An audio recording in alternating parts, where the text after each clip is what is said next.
வணக்கம் மக்களே. இந்த எபிசோடில் ஒருவேளை நான் முஸ்லீமாக இருந்திருந்தால் என்ன இருக்கும் அதை பற்றி பார்த்துடலாம். அவங்க அம்மா சொன்னது அப்படியே எல்லாமே உல்டாவாக இருக்கும். எப்படின்னா, நான் அவங்க அம்மாட்ட கேட்பேன், எப்போ எனக்கு என்கேஜ் பண்ணிக்கிறீங்க, எப்போ கல்யாணம் அப்படின்னு கேட்பேன். டெய்லி கேட்பேன்.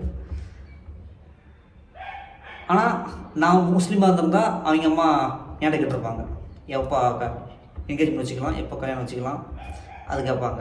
ஒருவேளை எங்களுக்குள்ளே சின்ன சின்ன சண்டை வருது, என்னையும் அந்த பொண்ணையும் கூப்பிட்டு வச்சு இது தப்பு அப்படின்னு சொல்லி அமுச்சிருப்பாங்க. இல்லையா, என்னை மட்டுமே பேச வச்சுருப்பாங்க. லவ் பிரேக்கப் எப்படின்னா, அந்த பொண்ணு சாச்சா மாதிரி வேணும் அப்படின்னு அவங்க அம்மாட்ட சொல்கிறாங்க. அதை அவங்க அம்மா கேட்டு என்ன காரணம் ஏது காரணம் அந்த பொண்ணை கூப்பிட்டு பேசி அந்த வார்த்தையை என்ன சொல்லாம கூட இருந்திருப்பாங்க. அந்த அந்த வார்த்தையை என்ன சொல்லவும் தான் நான் ஹர்ட் ஆகி அந்த பொண்ணை பேசணுன்னு ஆச்சல் பண்ணி அது வேறு மாதிரி ஆயிடுச்சு. ஒருவேளை நான் முஸ்லீமாக இருந்திருந்தால் அந்த வார்த்தை கேட்கும்போதே அவங்க அம்மா அப்பயே சால்வ் பண்ணியிருப்பாங்க. அந்த வார்த்தையை என்கிட்ட சொல்லாமல் இருந்திருப்பாங்க. அந்த பொண்ணு அவங்க அம்மாட்ட சொல்கிறாங்க, இந்த மாதிரி அவங்க வந்தாங்க, லவ் பண்ணுறேன்னு கேட்டாங்க, நான் பண்ணல அப்படின்னு சொல்லிட்டேன் அப்படின்னு சொல்லும்போது, நீ ஏன் பண்ணலன்னு சொல்கிற, என்ன காரணம் அப்படின்னு அப்பயே அந்த பொண்ணுக்கிட்ட பேசி சால்வ் பண்ணி என்கிட்ட பேசு அப்படின்னு விட்டுருப்பாங்க.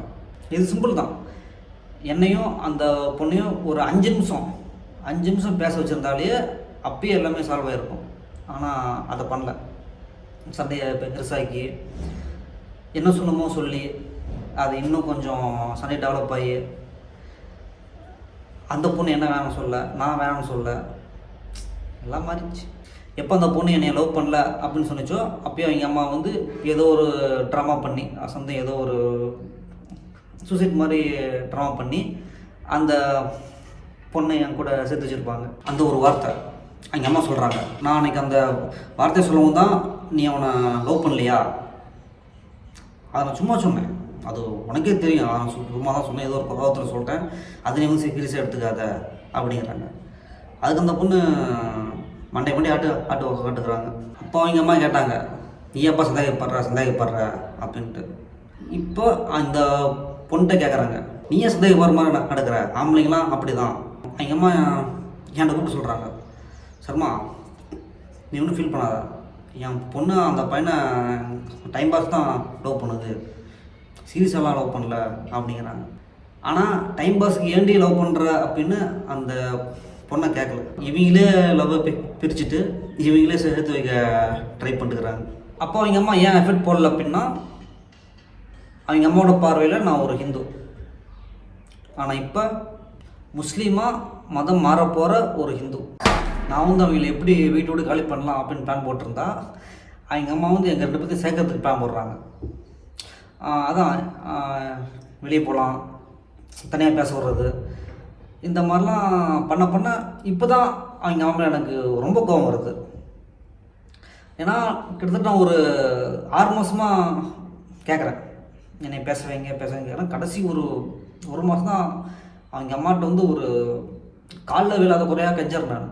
இப்போ பேச வச்சுருந்தாங்க, நாங்கள் சேர முடியும், இல்லைன்னா என்னை போயிடுவாங்க, ஏன்னா அந்த ஒரு சுச்சுவேஷன் தான் இருக்குது அப்படின்னு சொல்கிறேன். ஆனால் அவங்க அம்மா கண்டுக்கவே இல்லை. அப்போயெல்லாம் விட்டுட்டு இப்போது சேர்க்க வைக்கணும்னு நினைக்கிறது தான் எனக்கு இன்னும் கோபமாகுது. நான் அந்த பொண்ணு வருது, அந்த பொண்ணு என்ன வருது, நான் மதம் மாறேன்னு சொல்லவும் தான் அவங்க அம்மாவுக்கு எங்களை சேர்த்து வைக்கணும் அப்படின்னு அந்த ஒரு அக்கறை வருது. அப்புறம் நான் பண்ணுற டார்ச்சரில் அவங்க அம்மாவே வீடு காலி பண்ணிட்டு சொல்லிட்டாங்க. காலி பண்ணுறதுக்கு முன்னாடி கூட அவங்க அம்மா அந்த பொண்ணை கூப்பிட்டு கேட்குறாங்க, இப்போ உனக்கு கிட்ட போகல, நம்ம எங்கே இருக்கலாம், நீ மட்டும் ஓகே சொல்லு அப்படிங்கிறாங்க. என்னதான் அவங்க அம்மா அந்த பொண்ணை கட்டாயப்படுத்தினா கூட அந்த பொண்ணு ஸ்ட்ராங்காக தான் இருந்தாங்க. ரோட்டில் போகிற பிச்சைக்கார முஸ்லீம் கல்யாணம் பண்ணணும் ஒழிய இவங்களாம் அப்போ பண்ண மாட்டேன் அப்படின்ட்டாங்க. அவங்க அம்மா எவ்வளோ ட்ரை பண்ணி அந்த பொண்ணு நான் கல்யாணம் பண்ணிக்க மாட்டேன் அப்படின்ட்டாங்க. அப்புறம் எங்கள் அம்மா வந்தாங்க, இல்லை சார்மா நான் எவ்வளோ சொன்னேன், உன்னோட கல்யாணம் பண்ண மாட்டேன்னு சொல்லிட்டாங்க, எனக்கு என்ன பண்ணுறதே தெரில அப்படின்னாங்க. நீங்கள் ஒன்றும் பண்ணாதீங்க, நீங்கள் தயவு செஞ்சு வீட்டை காலி பண்ணிடுங்க, அதுவே எனக்கு போதும். விடிய ஃபோன் பேசிகிட்டு இருப்பாங்க, அதை பார்த்து எனக்கு கோவம் தான் வருது. அதனால் வந்து காலி பண்ணிடுங்க அப்படின்ட்டு. அந்த பொண்ணுக்கு என்னென்னா நான் தான் எல்லாமே அப்படிங்கிற அந்த ஒரு திமிரு தலகணம் எல்லாமே இருக்கும். நான் ஒன்றுமே இல்லை அப்படின்னு எப்போ அந்த பொண்ணுக்கு தோணுதோ அப்போ தான் அந்த பொண்ணுக்கு எல்லாம் தெரிஞ்சிச்சுன்னு அர்த்தம். அவங்க காலி பண்ணி ஒரு 2-3 மாதம் ஆச்சு. எனக்கு எதுவுமே எந்த பொண்ணும் எனக்கு செட் ஆகலை. ஏன்னா வயசும் அதிகமாகி போச்சு. இப்போது அப்பா என்ன சொல்கிறாருன்னா, நீ மத கூட மாறிக்கடா, நீ போய் அந்த பொண்ணை கல்யாணம் பண்ணிக்க, நான் வேணால் போய் நான் என் அம்மாட்ட பேசுகிறேன், அப்பாக்கிட்ட பேசுகிறேன், நான் வேணால் அந்த பொண்ணு காலில் கூட நான் விழுவுறேன், எனக்கு வந்து உன்னோட வாழ்க்கை தான் முக்கியம் அப்படின்ட்டார். எப்போ வந்து அப்பா வந்து அந்த வார்த்தையை சொன்னோன்னே எனக்கு கோவம் வந்துருச்சு. உண்மையை சொல்லிட்டேன். இல்லைப்பா, அந்த பொண்ணு வந்து அவங்களோட ஃப்ரெண்டோட அண்ணாவை லவ் பண்ணுது, அதனால தான் என்னைய வேணான்னு சொல்லிட்டாங்க அப்படின்னு. அதை கேட்டு அப்பாவுக்கா ஷாக்கு. அப்புறம் அப்பா கொஞ்ச நேரம் சோகமாக உட்காண்டாரு. ஏன்னா அப்பாவுக்கு என்னென்னா லவர் சண்டை தான் அப்படின்னு நினச்சிட்டு இருந்திருக்காரு. ஆனால் அப்போ தான் அப்பாவுக்கு தெரிஞ்சிச்சு, ஓகே அந்த பொண்ணு இன்னொருத்தன் லவ் பண்ணுது அப்படின்ட்டு.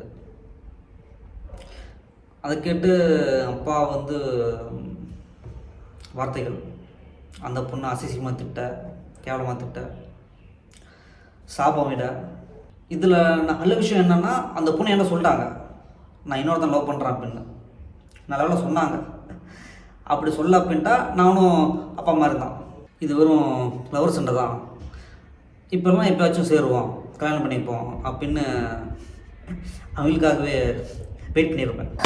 தயவு செஞ்சு யாரையும் லவ் பண்ணி ஏமாத்தாதீங்க. ஏன்னா அது ஒரு சாபம், அது ஒரு பாவம்.